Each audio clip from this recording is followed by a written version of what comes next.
Goeienaand lewende woord Centurion en almal wat ingeskakel is by ons by ons lewende woordskool. Ja. Maar dit is lewendig. Lewende woordskool. Dis waar. Okay.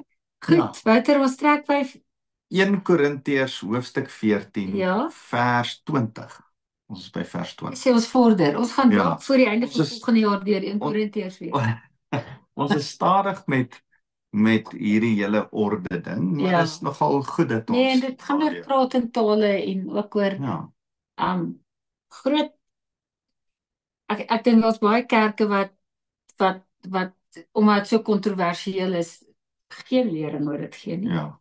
En dan moet ons lering gee oor Ja, dit. en ons is 'n kerk wat trots is daarop dat ons glo in tale Ja. praat, maar ons wil dit graag in orde doen. Ja. En ons skroom nie weg van die onderwerp nie. Ons praat daaroor, ons wil graag vir mense bid, maar in ons eredienste word daar nie in tale gepraat nie. En dit beteken nie ons glo nie in tale praat nie. Ons glo soos Paulus dat tale praat hoort in jou gebedskamer, in jou binnekamer. Hierdie kamer is my gebedskamer, daai stoel wat daar een kan sit. Daai stoel is my gebedstoel, dis my talestoel. Maar ek bid in my kar in tale en ek bid baie keer in ander situasies in tale, maar ek bedoel, dis nie, ons staan nie vir op die kansel en praat lank in tale nie. Paulus praat hier van mense wat in tale sing, né? Dis nogal mooi. Ek en Gerrit het al so gesprek gehad, maar daar's 'n kosbaarheid om in tale te sing. Ek dink dit is 'n mooi ding. Ek dink elkeen van ons behoort in tale te kan sing. Maar dit is nie iets wat is belangriker dat jy in Afrikaans of in Engels sing. So ja, goed. Kom ons gaan aan by vers 20. Wat sê van ons bid eers? Bid jy vir ons? Bid jy. Here, baie dankie dat ons net so kan U eer en loof. Dankie vir U woord. Here, dankie dat U woord vir ons 'n riglyn is. Dat Here, ons nie doen wat ons voel of doen wat ons dink goed is nie, maar dat ons doen wat die woord sê ons moet doen. En dan geld dit ook rondom tale en die gawes van die Heilige Gees en die profetiese, dat ons kan weet wat sê U woord. Ons wil daarby bly. Dankie Jesus. Amen. Broers, moenie kinders wees in julle denke nie. Wees wel klein kindertjies wat die kwaad betref, maar vir volwassenes in julle denke. Hy sê eintlik wees onskuldig, wees soos 'n kind, glo soos 'n kind. Dis eintlik wat hy sê. Maar wat jy moet dink, so glo soos 'n kind, maar dink soos 'n volwassene. Moenie naïef wees nie. Is ook wat hy sê. Vers 21, in die wet staan daar geskryf, in vreemde tale en deur die lippe van vreemdes sal ek met hierdie volk praat, en selfs dan sal hulle nie na my luister nie, sê die Here. Hiervolgens is die spreek in tale 'n teken nie vir gelowiges nie, maar vir ongelowiges, terwyl profesie nie vir ongelowiges is nie, maar vir gelowiges. Dit is 'n geweldige interessante gedeelte, nee, want die gedeelte wat hy aanhaal is interessant as hy aanhaal uit die Torah en 'n gedeelte uit die Ou Testament sê daar gaan mense met vreemde tale kom. Dan in ons interpretasie van daai skrif is baie interessant. Ons Afrikaans, Engels, Duits, Chinees, dis die mense met vreemde tale. Dan gaan ander nasies die Here begin dien as net die Jode. En dan sê Paulus, sien, daai ander nasies wat die Here begin dien. Dis ander tale wat ook gaan naderkom. En dan gaan mense, dan gaan dit 'n teken wees vir ongelowiges dat die hele wêreld nou tot geloof gekom het. Dan sê Paulus, jy praat nou weird goed hier, verstaan jy? Dis jy praat oor tale en gebedstaal en dan iewes skielik gaan haal jy vreemde tale van ander nasies uit om te sê tale is belangrik en die verskillende interpretasies van tale. Maar nou is ons weer terug by mense tale en engele tale, daai gebedstaal.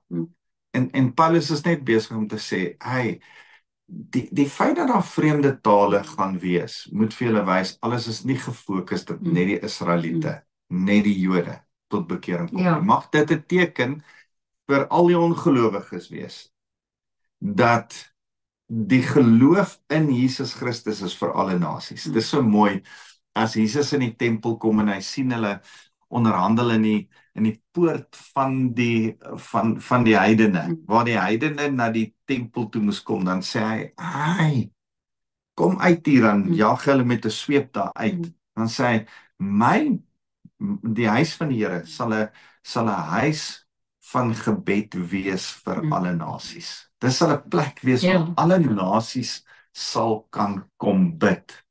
Dit was nog steeds die Here se gevoel. Dit was 'n profetiese woord in Jesaja.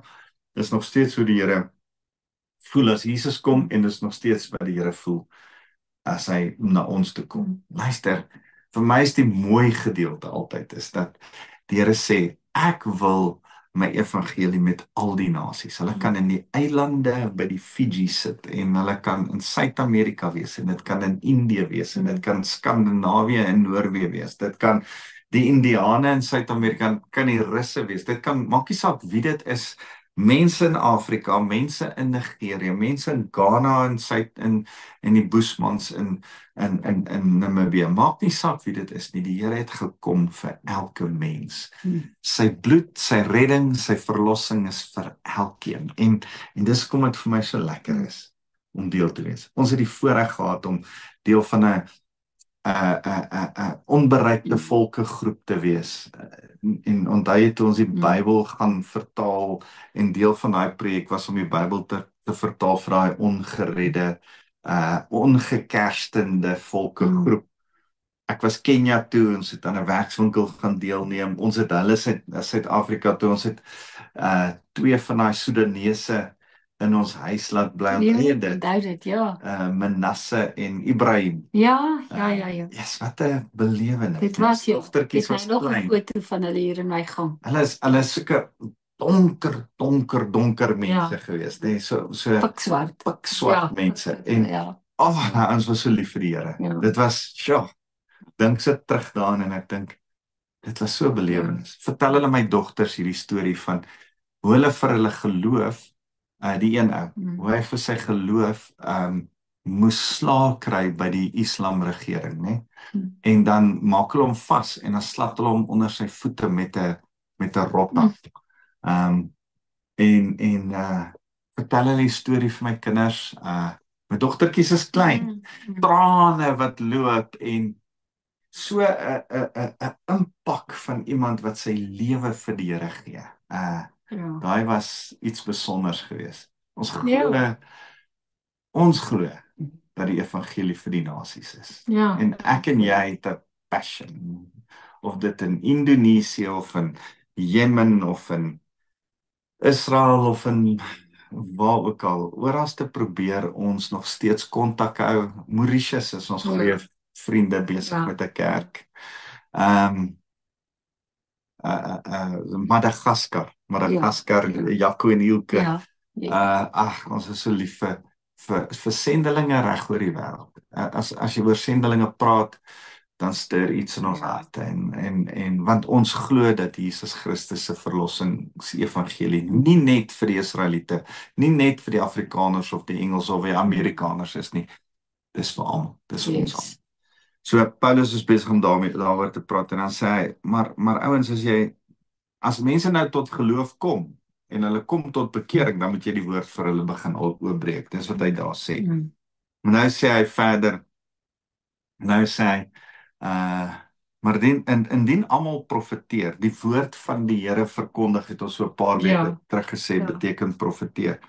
En ongelowiges of oningeligte persoon kom binne, word hy deur almal tot insig gebring en tot verantwoording geroep. Die geheime van sy hart word blootgelê, en hy sal met sy gesig op die grond val, God aanbid en erken en werklik God is in julle Ja. midde, gaan hy sê. Ja. So, hy sê, ek het 'n vers gemis, so ek lees weer vers 23 en 24 saam. Hy's besig om te sê, tale, en die feit dat daar verskillende tale die Here indien, mense en engeletale, bring ongelowiges, wakker ongelowiges na die Here toe aan. Die woordverkondiging is eintlik vir gelowiges bedoel. Dan sê vers 23, as die hele gemeente dan op een plek vergader en almal in tale spreek, en daar kom oningeligtes of ongelowiges binne, sal hulle nie sê, dit is almal van julle sinne beroof nie. Verstaan jy? Imagine, iemand kom na jou kerk toe, hulle ken nie Jesus nie, en hier staan iemand en hy praat in 'n taal wat niemand ken nie. Hulle gaan sê, man, julle is 'n klomp weirdos, ek loop. En ons moet oppas, dat kerk nie so lyk en so word nie, né? Nou sê hy, maar indien almal profeteer, of die evangelie verkondig, gaan 'n ongelowige of 'n oningeligte persoon binnekom, en hy gaan daardeur almal tot insig gebring word deur hierdie woord, né? En dan gaan hy roep, as die Here die geheim in sy hart bloot lê, as hy agterkom, hy's ongered, dan gaan hy sê, werklik God is in julle midde. En dan, dis ons werk, dis wat ons moet doen. Vers 26 sê, wat volg hieruit, broers? Wanneer julle saamkom, het elkeen 'n psalm, 'n lering, 'n openbaring of 'n taaluitleg? Het elkeen een?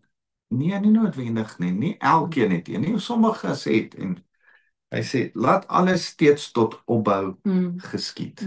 Luister, wie wat ook al het, dit moet tot opbou van die gemeente wees.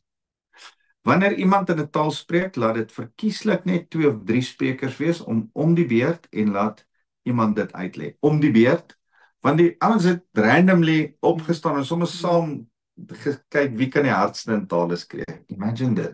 Wat 'n gemors. Hulle sê, wow, stop. Indien iemand wil opstaan en in tale praat, moet daar interpretasie wees. Indien hy dan opstaan en daar's 'n interpretasie, moet die volgende ou wat ook 'n taal het, eers wag tot die ander een klaar is. Orde. En dis hoekom ons in ons kerk orde het. Daar's 'n voor 2 sitplekke, en Elzaan of iemand wat Elzaan aangestel het, sit daar, luister na jou ding, en op die regte tyd gaan sê hulle een vir een. Ek laat nie toe dat iemand in ons kerk, al glo ons in die gawes van die Heilige Gees, laat ek nie toe dat iemand net opspring en iewes skielik begin profeteer of in tale praat of enigiets nie. Ek gaan vir jou stil maak. Ek gaan vir jou sê, skus broer, bly stil, of ek gaan sê, diakens, wil jy nie daai persoon uitvat nie. Want ons glo dat God 'n God is van orde. Dit kom nog hier by. Hy sê, laat dit verkieslik om die beurt wees, verkieslik net 1 of 2, moenie laat daar 20 wees wat in tale praat nie. Maar as daar nie iemand is wat dit kan uitlê nie, laat hy in die gemeente swyg. Laat hy met homself en met God praat. Daar's die plek vir tale, om met jouself en met God te praat. Dat jy alleen, dis 'n gebedstaal. Laat 2 of 3 profete praat, en die ander dit sorgvuldig beoordeel. Met ander woorde, as jy 'n profetiese woord, 'n visioen of 'n droom het, kom deel dit, en dan met die hele gemeente mooi gaan bid. Here, is hierdie korrek? Is dit waar? Is dit relevant vir ons gemeente? Ons het onlangs iemand my 'n woord gegee, en ons het gaan bid daaroor en gevoel, hierdie woord is hard en oordelend, en dit is nie relevant vir ons as gemeente nie. So ons mens moet dit beoordeel.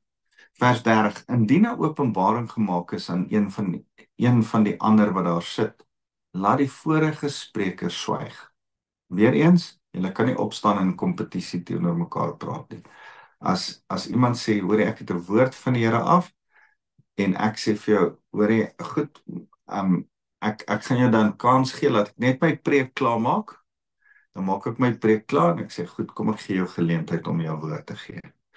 Eendag in Delmas, kom daar ou vroegoggend daar aan, want ek en jy het gebid in die moederskamer saam met so 3 van ons mense, en hier kom, hulle roep my, hulle sê, hier's 'n ou hier voor, en ek kom uit, en hier staan 'n ou, en hy sê, die Here het vir my gesê, Ek moet preek vandag. Ek sê, wie is jy? Hy sê, ek so en so.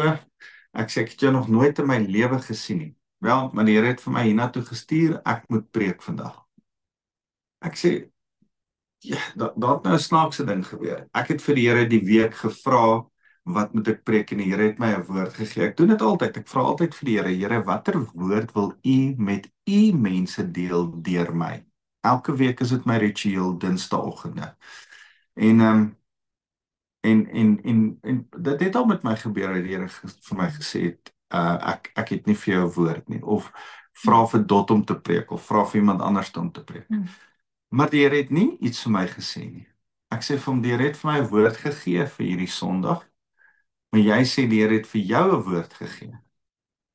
So, nou is die enigste logiese volgende ding wat ons moet doen is om oor die langtermyn te sien wie die Here die herder van hierdie gemeente gemaak het. Want jy kan reg wees of ek kan reg wees.